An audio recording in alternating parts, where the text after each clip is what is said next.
So KCR అయితే కాంగ్రెస్ పైన చాలా సీరియస్ అయ్యారనే సభను ఉద్దేశించి అప్పుడు ఏదైతే 1969 లో 400 మందిని కాల్చి చంపింది ఇందిరా సర్కార్. సో దాని తర్వాత కాంగ్రెస్ పార్టీ వల్లనే అప్పుడు తెలంగాణను ఆంధ్రాలో కలిపారు. తర్వాత తెలంగాణ ఇవ్వడానికి 14 ఏళ్ల పాటు మేము పొత్తు పెట్టుకుంటే ఏడిపించిర్రు, ఇవ్వలేదు. కాంగ్రెస్ పార్టీ మమ్మల్ని పట్టి పీడించింది, బీఆర్ఎస్ పార్టీని.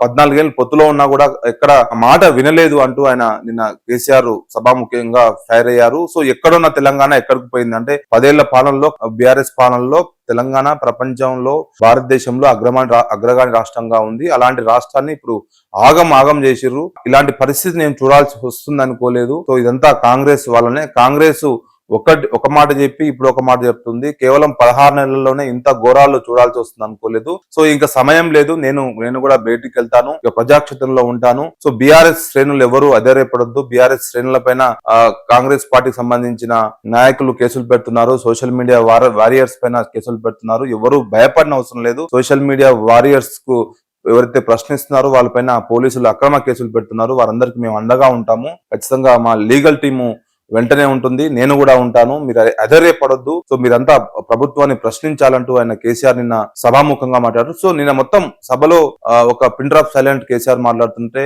చాలా మంది సోషల్ మీడియా వేదికగానే టీవీలో కూడా చాలా మంది ఆసక్తిగా చూశారు. సో కేసీఆర్ ఏం మాట్లాడతారు, చాలా రోజుల తర్వాత ఆయన బయటికి వచ్చారు, ప్రజాక్షేత్రంలోకి వచ్చారు. నిన్న రజతోత్సవ సభ ద్వారా ఆయన ఏం మాట్లాడతారు, అసలు కాంగ్రెస్ పైన ఏం మాట్లాడతారు అనే దానిపైన చాలా మంది పబ్లిక్ ఆసక్తిగా చూశారు. సో అనుకున్నట్లుగానే ఆయన కాంగ్రెస్ పైనే ప్రధానంగా విమర్శలు చేశారు. సో కాంగ్రెస్ పాలన ప్రజలంతా ఇబ్బందులు గురయ్యారు. గత 10 ఏళ్లలో దేశంలో ఎవరు చేయలేని సంస్కరణలను బీఆర్ఎస్ పార్టీ తీసుకొచ్చింది. రైతులు ఆగమాగం అవుతుంటే రైతు బంధు ఆలోచన నా మైండ్ లో నుంచి పుట్టింది.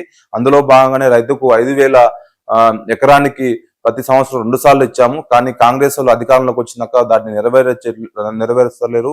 రైతులు ఇబ్బంది పడుతున్నారు, పంటలకు నీళ్లు అందట్లేదు అంటూ కేసీఆర్ నిన్న ఫైర్ అయ్యారు. సో ఓవరాల్ గా ఇది మొత్తం కేసీఆర్ ప్రధానంగా కాంగ్రెస్ పార్టీ పైనే ప్రధానంగా విమర్శలు చేశారు. కాంగ్రెస్ కున్నది 2.5 ఏళ్లే, వచ్చేది బీఆర్ఎస్ సర్కారే, దాన్ని ఎవరు ఆపలేరు, ఆపడం ఎవరి తరము కాదు, ఇకనైనా బయలుదేరుతా, అన్ని లెక్కలు తీస్తా అంటే ఇంకా 2 ఏళ్లే సమయం ఉంది. అంటే ఒకవేళ జమిలీ ఎన్నికలు వస్తే 2026లో ఎలక్షన్స్ వస్తాయి, 26-27 ఎలక్షన్స్ వస్తాయి. కాబట్టి ఇంక 2 ఏళ్ల సమయం ఉంది అన్నట్లు కేసీఆర్ మాట్లాడారు. అప్పుడు బీఆర్ఎస్ పార్టీని ఎవరు ఆపలేరు, ఖచ్చితంగా బీఆర్ఎస్ పార్టీ అధికారంలోకి వస్తుంది. ఇప్పుడున్న పరిస్థితి చూస్తే కాంగ్రెస్ పార్టీ పైన తీవ్ర స్థాయిలో వ్యతిరేకత ఉంది ప్రజాక్షేత్రంలో. ఎవరు హ్యాపీగా లేరు, రైతులు, మహిళలు, ఉద్యోగులు, నిరుద్యోగులు, స్టూడెంట్స్, సో ఎవరు హ్యాపీగా లేరు. కాబట్టి ఖచ్చితంగా బీఆర్ఎస్ పార్టీ అధికారంలోకి వస్తుందంటూ ఆయన నిన్న ఒక కీలక వ్యాఖ్యలు చేశారు.